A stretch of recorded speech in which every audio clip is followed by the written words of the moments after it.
Olá, amigos da TV Beatles. Hoje nós não vamos falar de Beatles diretamente, mas vamos falar de alguém sem o qual os Beatles jamais teriam sido o que foram. Nós vamos falar hoje de Brian Epstein, que foi o grande empresário, o grande mentor do sucesso dos Beatles, foi quem administrou a carreira, foi quem promoveu todo o sucesso dos Beatles, enfim. Mas tem uma história até meio triste por trás dessa história. Brian Epstein nasceu de uma família judia, pais muito ricos. O pai era um industrial da área de móveis em Liverpool, e é uma família muito tradicional, uma família muito austera. E Brian foi criado nesse ambiente.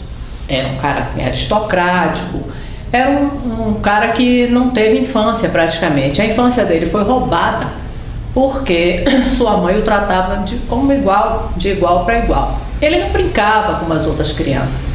Ele se jogava nas orquestras, na música erudita, ele se jogava ele cultivava a cultura que a mãe impunha, na verdade. E aos 11 anos de idade, Brian Epstein já tinha um camarote na Filarmônica de Liverpool. Imagine isso para um menino de 11 anos. Só que no começo, na mais tenra adolescência, Brian Epstein percebeu, já identificou, a sua homossexualidade. E este foi o grande conflito da sua vida. Brian lutou desesperadamente contra esse impulso homossexual. Tentou esconder isso de todas as maneiras. Imagine, a família jamais iria aceitar. E isso, na verdade, foi o que permeou todo o tormento, todo o inferno interior que este homem viveu. No começo, ele tentou de todas as maneiras esconder isso. Ele foi crescendo e muito jovem ainda, ele viajou para Londres, tentou arranjar uns empregos. Na verdade, tudo isso era para se afastar da família e poder exercer livremente a sua homossexualidade. Bom, aí ele tentou alguns empregos, mas as pessoas com quem ele se relacionou geralmente roubavam ele foi assaltado várias vezes e voltava sempre com aquela sensação de fracasso, de que não conseguia. Embora muito culto, Brian era um cara que foi péssimo aluno na escola. Ele tinha muita erudição, muita cultura, mas ele não ligava para estudo. Foi um cara que praticamente foi expulso de todas as escolas, era uma pessoa que não dava a mínima para estudo, era completamente alheio, enfim, ninguém suportava ele na escola por muito tempo, terminava sendo expulso. Bom, quando ele se viu que não tinha mais jeito, não conseguia emprego, ele voltou para Liverpool e resolveu assumir um lugar nas empresas do pai. O pai era muito próspero, a indústria de móveis se expandiu muito e também eles derivaram para outros ramos. E daí foram para a loja de disco, e essa loja de disco ficou ao encargo de Brian, que era um excelente administrador, porque era uma coisa que ele adorava, que era a música. Então Brian dirigiu e administrou por muitos anos essa loja que se chamava Nems, que era da família dele, e que se tornou a maior e a melhor loja de disco de todo o norte da Inglaterra. Brian detinha todo o mercado de música da Inglaterra. Bom, ele, por ser um cara muito erudito, tinha um detalhe: ele detestava rock, ele não suportava nem ouvir falar em rock. Ele era um cara erudito, aristocrático, era um cara que se vestia, um rapaz jovem de 20 anos, ele se vestia como um homem de 40. Usava ternos impecáveis, enquanto a juventude estava toda de jeans e casaco de couro, ele estava de terno impecável, cabelos muito bem cortados, falava um inglês perfeito, sem gíria, e era um cara assim, né, elegantíssimo. E, como eu disse, ele detestava rock, mas ele não podia fechar os olhos, já que ele era um comerciante, ele não podia fechar os olhos ao que acontecia dentro da loja dele. Todos os dias, milhares de adolescentes entravam na loja procurando uma música chamada My Bonnie, gravada por uns caras que ele nunca ouviu falar, chamado Beatles. E ele pensou, bom, eu preciso conhecer essas pessoas, preciso saber quem são esses caras. Então, imagine, a Nemes ficava a 200 metros do Cavern, que era onde os Beatles tocavam, e ele nunca tinha ouvido falar. Bom, então ele pensou, não, eu vou lá pessoalmente, vou ver o que está acontecendo, vou conhecer quem são esses caras. Que todo dia as pessoas iam lá procurar o tal do disco My Bonnie, que os Beatles tinham gravado uma única faixa que tocava nas rádios.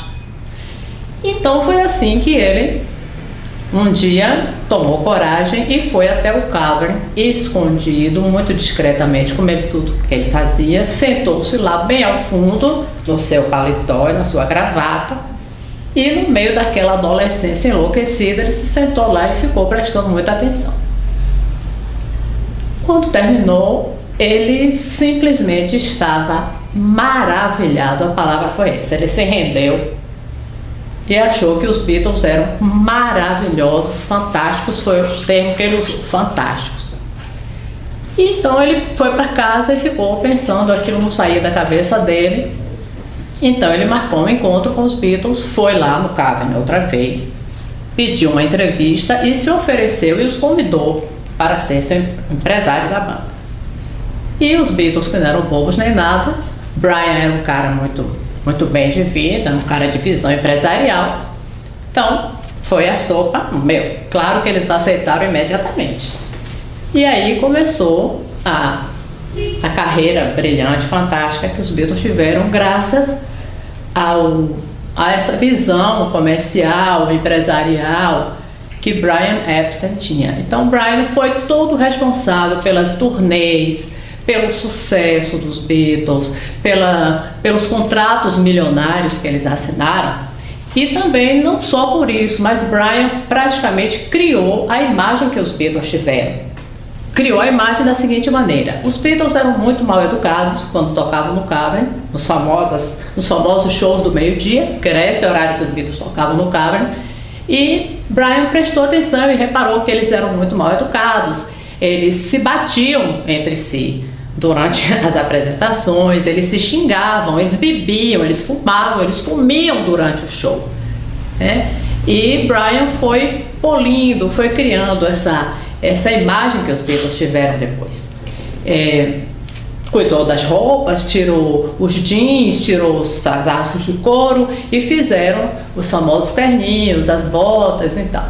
E criaram uma imagem mais universalizada dos Beatles, porque Brian tinha uma visão muito ampla, ele sabia que Beatles não ia ficar só na Inglaterra, que Beatles ia ser para o mundo inteiro, para o resto, né, para a posteridade, para a humanidade toda. Então, e também os educou no sentido, os Beatles detestavam ter que agradecer ao público. E Brian criou esta regra, essa norma de que eles deveriam, ao final de cada música, não sei se vocês lembram, que podem olhar nos vídeos antigos, eles tinham um ritual de agradecimento sincronizado, eles contavam mentalmente até 3 ou 4 e todos se curvavam na plateia. Isso criou uma imagem muito bacana de simpatia, de cordialidade, coisa que os Beatles não tinham, né? Então eles foram educados também por Brian.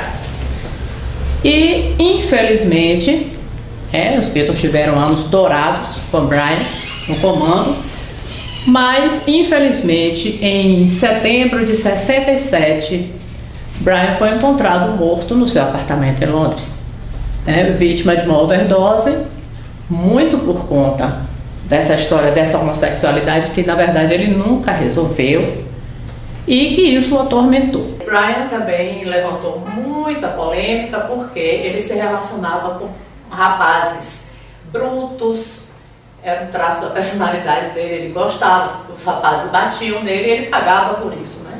E até roubavam ele e tudo, mas infelizmente ele gostava disso.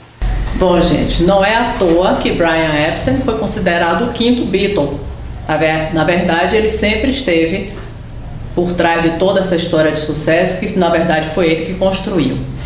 Bom, a história de Brian daria, não sei, vários capítulos, mas basicamente é isso que eu tinha para dizer a vocês, que vocês nunca esqueçam que atrás desses 4 Beatles existiu este homem, sem o qual os Beatles nunca teriam sido o que foram. Até a próxima!